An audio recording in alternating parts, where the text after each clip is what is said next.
Komputer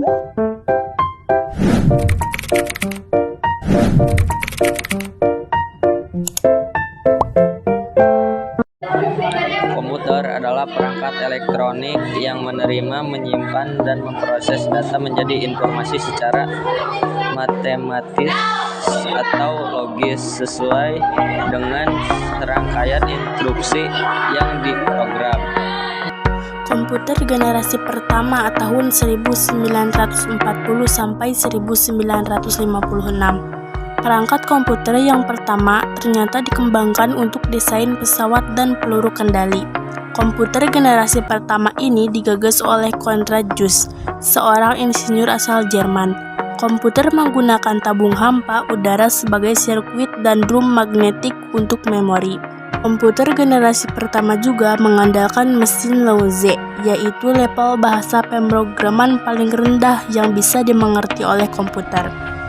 Bahasa pemrograman ini hanya bisa menyelesaikan satu perhitungan setiap waktu, serta butuh berhari-hari atau berminggu-minggu untuk menyetel perhitungan baru.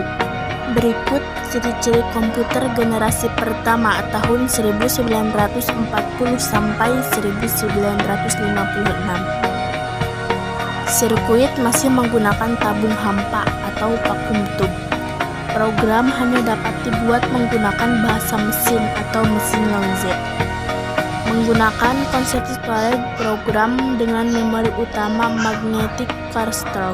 Komputer generasi kedua 1956 sampai 1963. Diciptakannya transistor pada masa ini mengubah wajah komputer generasi pertama. Transistor menggantikan tabung hampa dan mulai perkembangan komputer generasi kedua. Transistor jauh mengungguli tabung hampa dan memungkinkan komputer menjadi lebih kecil, cepat, murah, dan hemat energi bila dibandingkan dengan pendahuluannya. Selain itu, pada masa generasi ini juga dilakukan pengembangan memori inti magnetik. Secara umum, komputer generasi kedua sudah menggunakan bahasa pemrograman tingkat tinggi. Kapasitas memorinya sudah lumayan besar, tidak membutuhkan terlalu banyak listrik, dan proses operasinya sudah cepat. Ciri komputer generasi kedua 1956 sampai 1963. Sirkuitnya menggunakan transistor.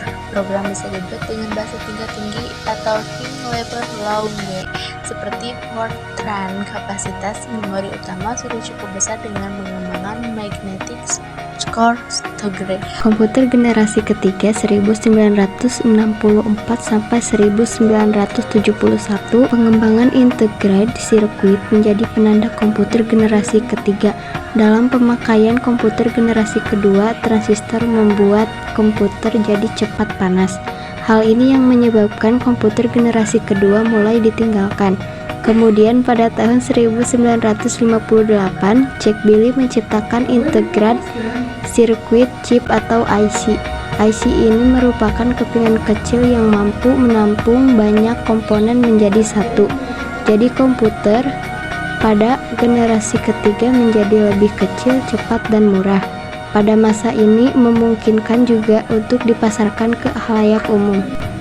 Ciri-ciri komputer generasi ketiga 1964 sampai 1971. Peningkatan kemampuan software lebih cepat dan lebih akurat. Kapasitas memori komputer semakin besar. Menggunakan penyimpanan luar random access, memungkinkan untuk melakukan multiprocessing.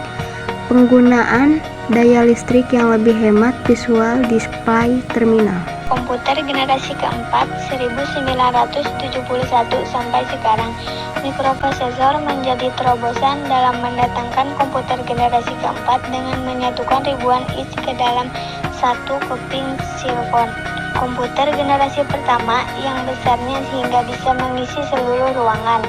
Komputer generasi keempat sudah muat dalam genggaman manusia. Pada masa ini, mulai muncul laptop yang sangat portable dan dapat dibawa kemana-mana. Sering komputer-komputer kecil ini menguat. Mereka dapat dihubungkan untuk membentuk jaringan yang pada akhirnya mengawali perkembangan internet. Ciri-ciri komputer generasi keempat 1971 sampai sekarang. Ciri-ciri komputer generasi keempat itu lebih kompleks dan terintegritas menggunakan LSI yang merupakan pemadatan ribuan bits menjadi satu chip. Dikembangkan VLSI yang dapat menampung hingga ratusan ribu menggunakan mikroprosesor dan semikonduktor yang berbentuk chip untuk memori komputer.